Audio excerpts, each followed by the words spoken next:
রাসূল সাল্লাল্লাহু আলাইহি ওয়াসাল্লামকে শিক্ষা দেওয়ার মধ্য দিয়ে বেসিক্যালি আল্লাহ তাআলা গোটা মুসলিম উম্মাহকে শিক্ষা দিলেন, আমাদেরকে শিক্ষা দিলেন, যাতে আমরা ভবিষ্যতের কাজে আগে ইনশাআল্লাহ বলি। তো রাসূল সাল্লাল্লাহু আলাইহি ওয়াসাল্লাম লেসনটা পেলেন, এরপর আল্লাহ তাআলা উত্তর জানিয়ে দিলেন, আম হাসিবিতা আন্না আসহাবাল কাহফি ওয়ার রাকিমি কানু মিন আয়াতিনা আজাবা। টানা 2 পৃষ্ঠা উত্তর দিলেন আসহাবুল কাহফ কারা। তাওরাত, জাবুর, ইনজিলে কোথাও এত বিস্তারিত উত্তর নাই আসহাবে কাহফের ব্যাপারে। আল্লাহ তাআলা আল কাহাফ, সূরাতুল কাহাফ নামে গুহাবাসীদের নামে একটা সূরা দিলেন, বিস্তারিত 2 পৃষ্ঠায় বর্ণনা করলেন তারা কারা। কুরাইশরা তো তাআজ্জুব বনে গেল, ঘটনা কি, মুহাম্মদের উত্তর কিভাবে জানলো? সে তো কারো কাছে পড়ে নাই, লেখে নাই, এই দেশের বাইরেও কোথাও যায় নাই। দ্বিতীয় প্রশ্ন ছিল যুলকারনাইনকে আল্লাহ আয়াত নাযিল করলেন, ওয়াসআলুনাকা আন যিলকারনাইন কুল সাআতলু আলাইকুম মিনহু যিকরা। টানা আল্লাহ তাআলা প্রায় 1.5 পৃষ্ঠা, 1 পৃষ্ঠারও বেশি যুলকারনাইনের ঘটনা শোনালেন। আর রূহের কথা শোনালেন সূরা আল ইসরাতে, ওয়াসআলুনাকা আনির রূহ কুলির রূহু মিন আমরি রাব্বি ওয়া মা উতীতুম মিনাল ইলমি ইল্লা কালিলা। রূহ এটা আল্লাহর স্পেশাল একটা অর্ডার, আল্লাহর আদেশে এটা ঢুকে আল্লাহর আদেশে বের হয়। এটা কেউ ছুঁতে পারে না, ধরতে পারে না, দেখতে পারে না, এটা আল্লাহর পক্ষ থেকে একটা মিরাকেল। 3টা প্রশ্নের উত্তর যখন আল্লাহ তাআলা দিয়ে দিলেন, রাসূল সাল্লাল্লাহু আলাইহি ওয়াসাল্লাম তাদেরকে সাবলীল ভাষায় শুনিয়ে দিলেন, তারা অবাক হয়ে গেল। এইটা হচ্ছে সূরাতুল কাহাফ নাজিল হওয়ার প্রেক্ষাপট। এরকম একটা সিচুয়েশনে নবুয়তির 5ম বছরে আল্লাহ তাআলা এই সূরাটা নাজিল করেছেন। এই সূরার কিছু ফজিলত আছে। রাসূল সাল্লাল্লাহু আলাইহি ওয়াসাল্লাম জুমার দিনে এই সূরাটা আমাদেরকে তেলাওয়াত করতে বলেছেন। আপনারা তেলাওয়াত করেন তো? সূরা কাহাফ যদি জেনে না থাকেন আজকে থেকে করবেন।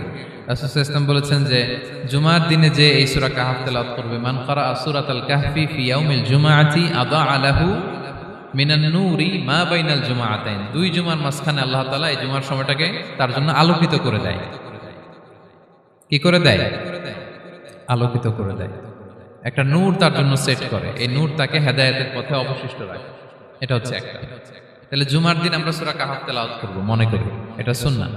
জুমার দিনের সুন্নাহগুলোর মধ্যে থেকে একটা সুন্নাহ হচ্ছে সূরা কাহাফ তেলাওয়াত করা। আবার আরেকটা হাদিসে রাসূল সাল্লাল্লাহু আলাইহি ওয়াসাল্লাম বলেছেন, মান হাফিযা 10 আয়াতিন মিন আউয়ালি সূরাতিল কাহফি উসিমা মিন ফিতনাতিদ দাজ্জাল। যে ব্যক্তি সূরা কাহাফের প্রথম 10 আয়াত মুখস্থ করবে সে দাজ্জালের ফিতনা থেকে মুক্তি পাবে। দাজ্জালের নাম তো আপনারা শুনেছেন, ভয়ঙ্কর ডেঞ্জারাস একটা ক্যারেক্টার। পৃথিবীর শুরু থেকে শেষ পর্যন্ত এর চেয়ে বড় ফিতনা আসেনি, আসবেও না। দাজ্জালের ফিতনা, সে তার এক চোখ থাকবে, আরেক চোখ এরকম বন্ধ থাকবে, এখানে লেখা থাকবে কাফারা। কোনোভাবেই তাকে দমানো যাবে না, হত্যা করা যাবে না। আল্লাহ নবী ঈসা আলাইহিস সালাম তাকে হত্যা করবেন। তো যে ব্যক্তি সূরা কাহাফ তেলাওয়াত করবে, সূরা কাহাফের প্রথম 10 আয়াত বিশেষ করে মুখস্থ রাখবে, আল্লাহ তাআলা উসিমা মিন ফিতনাতিদ দাজ্জাল, দাজ্জালের ফিতনা থেকে তাকে বাঁচাবেন। তা আমরা দাজ্জালের ফিতনা থেকে বাঁচতে চাই কি চাই না? আমরা যেন সূরা কাহাফের প্রথম 10 আয়াত মুখস্থ করি, সূরা কাহাফ যেন জুমার দিন আমরা তেলাওয়াত করি।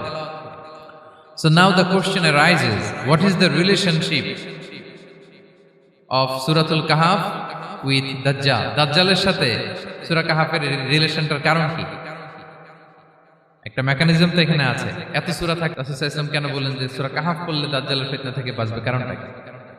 এর কারণ হচ্ছে দাজ্জাল আমাদেরকে যে সমস্ত জিনিস দিয়ে ফিতনায় ফেলবে, ওই ফিতনাগুলোর সলিউশন আল্লাহ তাআলা সূরা কাহাফের ভিতরে রেখে দিয়েছেন। দাজ্জাল 4টা জিনিস দিয়ে আমাদেরকে ফিতনায় ফেলবে। That's trial of faith, 1 number. ঈমানের পরীক্ষা সে আমাদেরকে ফেলবে, আমাদের বিশ্বাস নিয়ে ছিনিমিনি খেলবে সে। এটার সলিউশন আছে সূরা কাহাফ, আমি বলবো আস্তে আস্তে। 2 নম্বরে দাজ্জাল আমাদেরকে ফিতনায় ফেলবে, দ্য ট্রায়াল অফ ওয়েলথ, সম্পদ দিয়ে সে আমাদেরকে ফিতনায় ফেলবে। 3 নম্বর দ্য ট্রায়াল অফ নলেজ, জ্ঞান দিয়ে সে আমাদেরকে ফিতনায় ফেলবে। 4 নম্বর দ্য ট্রায়াল অফ পাওয়ার, ক্ষমতা দিয়ে সে আমাদেরকে ফিতনায় ফেলবে। দাজ্জাল 4টা জিনিস দিয়ে আমাদেরকে পরীক্ষায় ফেলবে। কয়টা?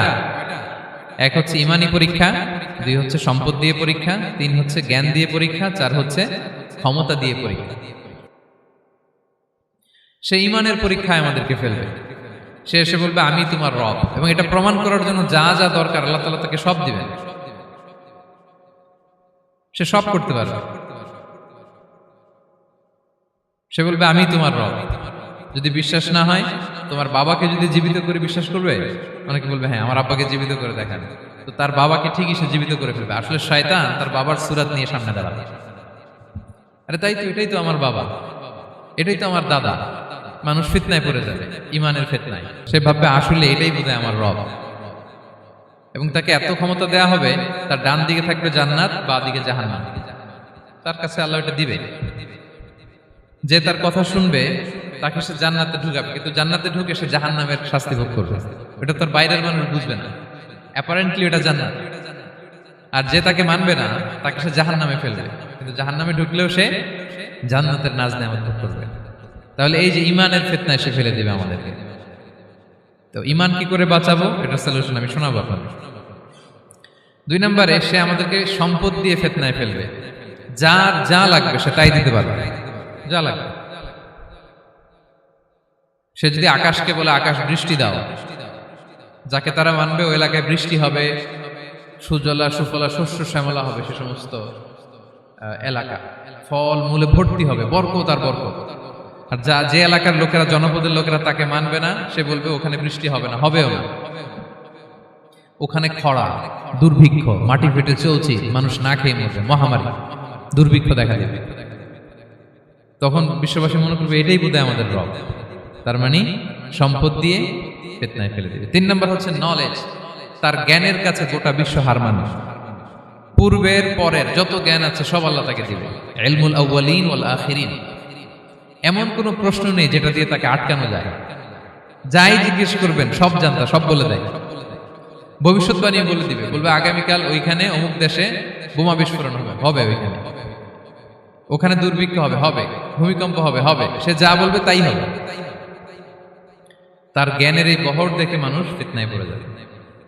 4 নম্বর হচ্ছে দ্য ট্রায়াল অফ পাওয়ার, ক্ষমতা। তার ক্ষমতার সামনে সব কিছু একেবারে ছিন্ন বিচ্ছিন্ন হয়ে যাবে, এত ক্ষমতা হবে তার। সে যেমনটি বলবে তেমনটি করতে হবে। বাতাসের চেয়ে দ্রুত বেগে সে এক দেশ থেকে আরেক দেশে চলে যাবে। তো তার এই সমস্ত অলৌকিক ক্ষমতা দেখে মানুষ ফিতনায় পড়ে যাবে। এবং এই ফিতনা, এই পরীক্ষার মুহূর্তগুলোতে মানুষ কিভাবে নিজেকে ধরে রাখবে, তার সলিউশন আল্লাহ তাআলা সূরা কাহফে দিয়েছেন। এই 4টা ফিতনা থেকে বাঁচার জন্য আল্লাহ সূরা কাহফে 4টা ঘটনা উল্লেখ করেছেন। কয়টা? 1 নাম্বার হচ্ছে আসহাবে কাহফ, যুবকদের ঘটনা, 7 জন যুবকদের ঘটনা। ইমান কি করে বাঁচাবেন, সলিউশন ওখানে। সম্পদের ফিতনা থেকে কিভাবে নিজেকে বাঁচাবেন, এজন্য একজন বাগানওয়ালার ঘটনা আল্লাহ সেখানে বলেছেন। জ্ঞানের ফিতনা থেকে কি করে বাঁচবেন, এজন্য আল্লাহ তাআলা মুসা আলাইহিস সালাম এবং খিজির আলাইহিস সালামের ঘটনা সেখানে উল্লেখ করেছেন। আর ক্ষমতার ফিতনা থেকে কি করে বাঁচবেন এটা বোঝানোর জন্য আল্লাহ তাআলা যুলকারনাইনের ঘটনা উল্লেখ করেছেন। 4টা ফিতনা থেকে বাঁচার জন্য কয়টা ঘটনা? 4টা ঘটনা। আমরা তাহলে একটা একটা করে ঘটনা শুনি, আমরা একটু উদ্ধার করার চেষ্টা করি যে কি কি সলিউশন আল্লাহ তাআলা আমাদের বাতলে দিলেন। 1 নম্বর হচ্ছে আসহাবে কাহফের ঘটনা। এটা 250 খ্রিস্টাব্দের সময়কালে রোমান সাম্রাজ্যের একজন বাদশা ছিল, নাম দাকিয়ানুস, প্রতাপশালী বাদশা, পৌত্তলিক, মূর্তির পূজা করে। ঈসা আলাইহিস সালাম বিদায় নিয়েছেন, 200-250 বছর হলো। তো সব নবীর ধর্মই কিন্তু ইসলাম, যদিও আমরা নাসারা বলি, ইহুদি বলি, সব নবীদের ধর্মই কি ইসলাম। তো তিনি ছিলেন পৌত্তলিক, মূর্তির পূজা করত। আর তার এলাকায় কেউ যদি ঈসা আলাইহিস সালামের নাম নিত, আখিরাতে বিশ্বাস করত, আল্লাহ বিশ্বাস করত, তাদেরকে তারা পাথর মেরে হত্যা করত। এজন্য ভয়ে কেউ ঈসাই ধর্মে ঈমান আনতো না, মানে ইসলামে ঈমান আনতো না। এই রাজার ভয়ে সবাই মূর্তির পূজা করত। কিন্তু 7 জন যুবক ছিল, তারা স্রোতে গা ভাসিয়ে দেয়নি, স্রোতের বিপরীতে তারা ঈমান নিয়ে দাঁড়িয়েছে। তারা ঈসা আলাইহিস সালামের রেখে যাওয়া সত্য ধর্মের উপর ঈমান এনেছিল, আখিরাতে তারা বিশ্বাস করত। তো এই 7 জন যুবকের কথা ছড়াতে ছড়াতে রাজা দাকিয়ানুসের কাছে চলে যায়। উনি তো রেগে মেগে আগুন, ডেকে পাঠালো 7 জনকে। তো তাদেরকে জিজ্ঞেস করলো, তোমরা কাকে মানো? বলতেছে এক আল্লাহকে মানি। সাহসী, খুবই সাহসী। বলতেছে তুমি কি জানো তোমরা কার সামনে কথা বলতেছো? আমি তো তোমাদেরকে মৃত্যুদণ্ড দিতে পারি। তারা বলে দেন, কিন্তু আমরা সব বিসর্জন দিলেও ঈমান বিসর্জন দিতে পারবো না। সুবহানাল্লাহ। তিনি বললেন, তোমরা যুবক মানুষ, রক্ত গরম, আবেগে কথা বলতেছো, 3 দিন সময় দিলাম, যাও, ঈসার নাম ভুলে যাও, আখিরাত ভুলে যাও, আল্লাহর নাম ভুলে যাও। 3 দিন পরে তোমাদেরকে আবার ইন্টারভিউ নেব। ওই দিন যদি একই কথা বলো, পাথর মেরে 7 জনকে দুনিয়া থেকে উড়িয়ে দেব। তারা চলে গেল। এবার 7 বন্ধু মিলে পরামর্শ করতে লাগলো, কি করতে পারি আমরা, এই গুণে ধরা সমাজকে আমরা কিভাবে বাঁচাবো, এই পৌত্তলিকতার ছোবল থেকে এই ইফসিস নগরীকে বাঁচাবো কি করে। নগরীটার নাম ছিল ইফসিস নগরী।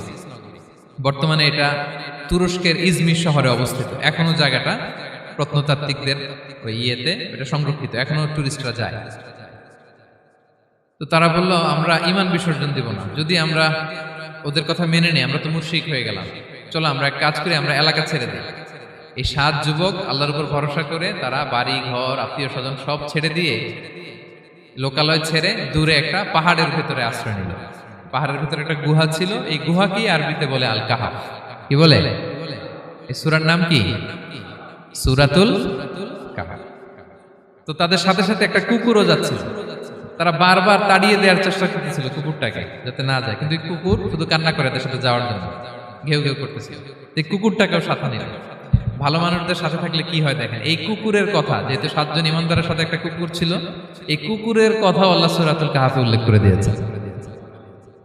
ওয়া কালবুহুম বাসিতুন যিরাআইহি বিল ওয়াসি। তো তারা ভিতরে গেল, যে প্রচন্ড ক্লান্ত, তারা ঘুমিয়ে পড়ল। কি করলো? এই এক ঘুমে আল্লাহ 309 বছর কাটাই দিলেন। কয়শো 9 বছর? 9 বছর ঘুম, সব ঘুম, প্রচন্ড ঘুম, ঘুম যেন আর কাটে না। 309 বছর পরে এরা জাগল। এখন খুব ক্ষুধা, ঘুমে আর মোর ভাঙতেছে, আর একজন জিজ্ঞেস করতেছে কি লম্বা সময় ঘুম দিলাম কোথায় আমরা? একজন বলতেছে হ্যাঁ মনে সারাদিনই ঘুমাইছি আমরা। আরেকজন বলতেছে না না সারাদিন না, দিনের কিছু অংশ হয়তো ঘুমাইছি। আসলে কয় বছর ঘুমাইছে? 309 বছর। তো এদিকে সভ্যতার তো চেঞ্জ। এখানে ওই দাকিয়ানুস মরে, এর ছেলে মরে, এর নাতি মরে, পুতি মরে, এখন 6ষ্ঠ নম্বর রাজা আসছে। প্রজন্মের পর প্রজন্ম তো শেষ। 309 বছরে কমপক্ষে 4-5টা জেনারেশন চেঞ্জ হবে। তো জেনারেশন চেঞ্জ হয়ে, এলাকা চেঞ্জ হয়ে, তারা যে স্বপ্ন দেখেছিল এই ইফসিস নগরীতে কালিমার পতাকা উঠবে, তাদের স্বপ্ন আল্লাহ বাস্তবায়ন করেছেন। 309 বছরের ব্যবধানে এই এলাকার সবাই মুসলিম হয়ে গেছে। আল্লাহ চাইছিলেন ওদেরকে দেখাবে এটা, যে স্বপ্নটা যে বাস্তবায়ন হয়েছে এটা দেখাবে। তো ঘুম থেকে উঠছে, একজনকে তারা বললো যে লুকায় লুকায় চাদর মুড়ি দিয়ে কিছু রুটি নিয়ে আসো বাজার থেকে, যাতে তোমাকে না চিনে। চাদর মুড়ি দিয়ে যাও। কিছু পয়সা ছিল, মুদ্রা দিয়ে দিছে। তো সে যে যখন দোকানদারের কাছ থেকে রুটি নিয়েছে আর মুদ্রা দিছে, দোকানদার বলে এই মুদ্রা কোত্থেকে আসলো?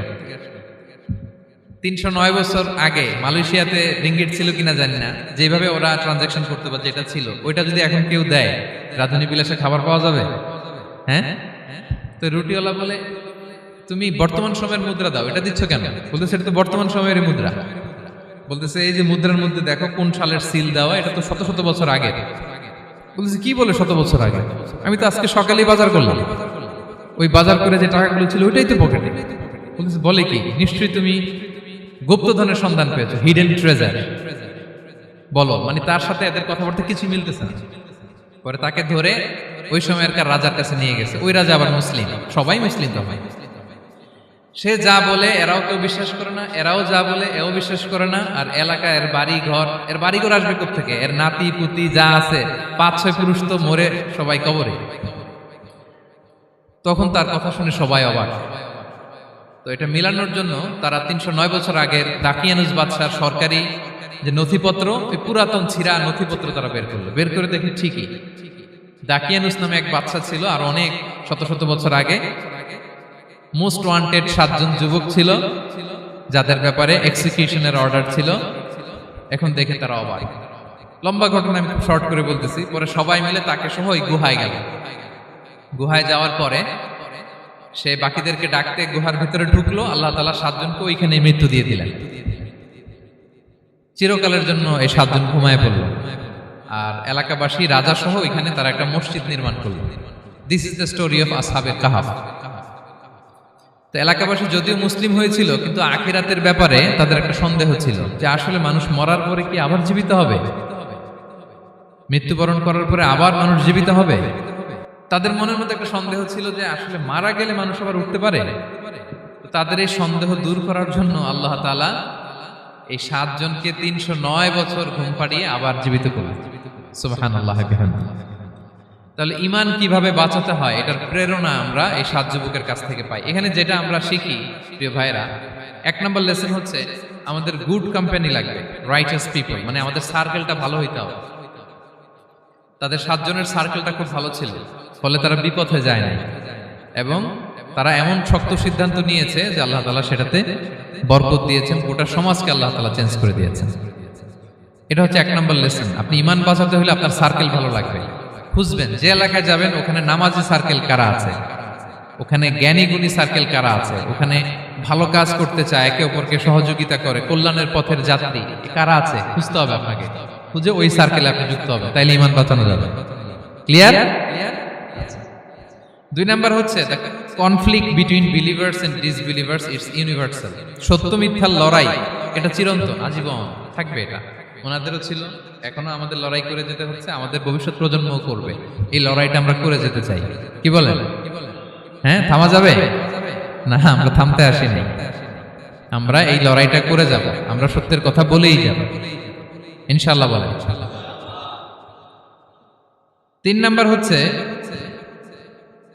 যে লেসনটা আমরা পাই, অনেকগুলো লেসন, আমি খুব প্রেসাইজলি বলতেছি। যুবকরা চাইলে একটা সমাজকে পাল্টে দিতে পারে। এই পৃথিবীতে যত বড় বড় বিপ্লব হয়েছে এগুলো যুবকরা এনেছে। তারা হচ্ছে সভ্যতা গড়ার কারিগর।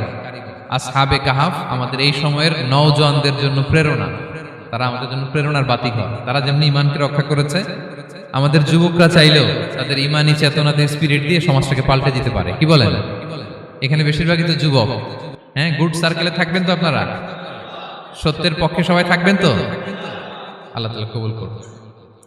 আচ্ছা, এবার 2 নাম্বার ছিল সম্পদের ফিতনা, কিভাবে বাঁচবেন।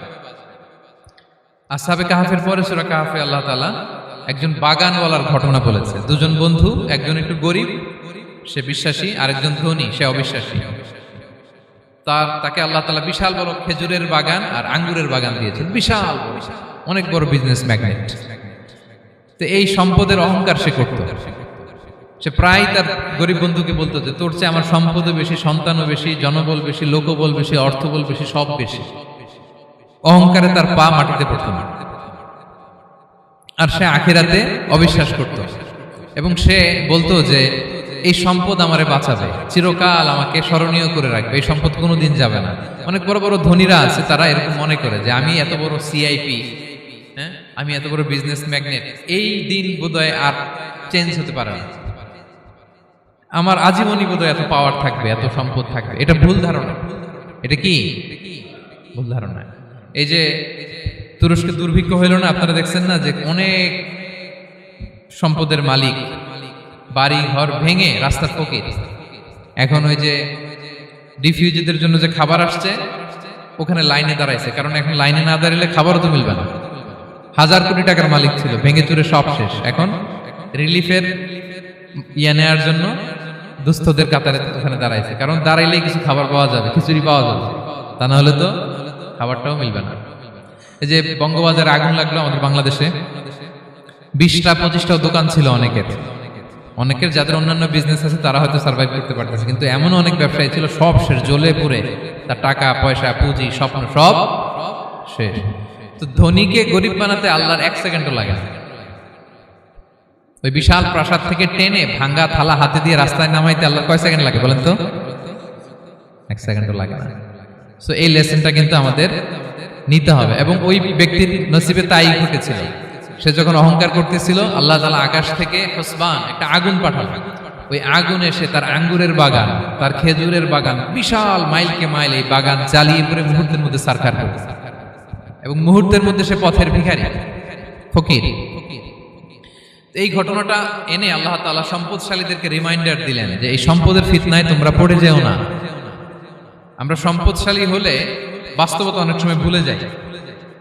সূরাতুল হুমাজাতে আল্লাহ তাআলা বলেন ইয়াহসাবু আন্না মালাহু আখলাদা। সম্পদশালীরা মনে করে এই সম্পদ আমাকে চিরকাল বাঁচিয়ে রাখবে, চিরকাল বোধহয় এই সম্পদ আমার হাতে থাকবে। না, এটা হাতের ময়লা, আজ আছে কাল নাই, যে কোনো সময় চলে যেতে পারে। এটা হচ্ছে ম্যাটেরিয়ালিস্টিক আউটলুক, বস্তুবাদী চিন্তা থেকে এই আমাদের ধনী ভাইদের এই সমস্যাটা হয়। ভোগবাদী চিন্তার প্রভাব আর কি। সম্পদ যখন হাতে থাকে ধরাকে সরাজ্ঞান করে, মনে করে যে সবই আমার কন্ট্রোলে। না, আপনারে ওই গরিবের কাতারে আনতে, ওই রিলিফের সম্পদ নেয়ার জন্য ওই লাইনে দাঁড় করাইতে আল্লাহর 1 সেকেন্ডও লাগে না। এটা খেয়াল রাখতে হবে। আমরা যখন প্রাইভেট কারে চড়ি মাঝে মাঝে অনেকে এসে হাত পাতে, এদেরকে ছোট করা যাবে না। গল্পটা আল্লাহ ভিন্ন করতে আল্লাহর 1 সেকেন্ডও লাগে না। ওইদিকে আমি দাঁড়ায় হাত পাততাম আর উনি প্রাইভেট কারে বসে থাকতো। আল্লাহ চাইলে এরকম করতে পারতেন না? পারতেন। তো এখান থেকে আমাদের জন্য শিক্ষা হচ্ছে সম্পদ এটা ক্ষণস্থায়ী, আজ আছে কাল নাই। এটা ক্ষণস্থায়ী, এটাকে এভারলাস্টিং মনে করা যাবে না। এভারলাস্টিং হচ্ছে আখিরাত। ওয়ালাল আখিরাতু খায়রুল লাকা মিনাল উলা, আখিরাত তোমার জন্য দুনিয়ার চেয়ে শ্রেষ্ঠ। এবং আল্লাহ তাআলা দৃষ্টান্ত একটা দিয়েছেন যে দুনিয়ার জীবনটা হচ্ছে কামা, ওই পানির মতো যেটা আনজালনাহু মিনাস সামা, আকাশ থেকে নাজিল করেছি। ওই পানি ক্ষেতের মধ্যে পড়ে ফসল, ফুল ফসল হয়েছে। এরপরে যখন ফসল কাটা হয় ওই ক্ষেত খামার এগুলো তৃণলতা হয়ে যায়, ভুসির মতো হয়ে যায়। তখন বাতাসের ঝাপটায় একবার এদিকে যায় একবার ওদিকে যায়। অনেক লম্বা উপমা, আমি সংক্ষেপে বললাম। তো শেষ আউটপুটটা হচ্ছে এটা, সম্পদ এটা মুহূর্তেই চলে যেতে পারে। সম্পদ উপার্জন জায়েজ আছে, মুসলিমরা সম্পদ উপার্জন করতে পারবে, কোনো অসুবিধা নাই। আপনি যদি ধনী হন এটা ভালো, ফলে আপনি যাকাত দিতে পারবেন, অসহায় দুস্থদের সহায়তা করতে পারবেন, কন্ট্রিবিউট করতে পারবেন। আপনি সম্পদ হাতের মুঠোয় নেবেন, কন্ট্রোল করবেন, কিন্তু এই দিকে স্থান দিবেন না। দ্যাটস ইট, তাহলেই হবে। আমরা সম্পদ কি করতে পারবো? উপার্জন করতে পারবো, কিন্তু হৃদয়ে স্থান দিতে পারবো না। হৃদয়ে স্থান থাকবে আখিরাতে। এই মাইন্ডসেট যদি আপনি গড়ে তোলেন তাহলে সম্পদের ফিতনা আপনি কখনো পড়বেন না।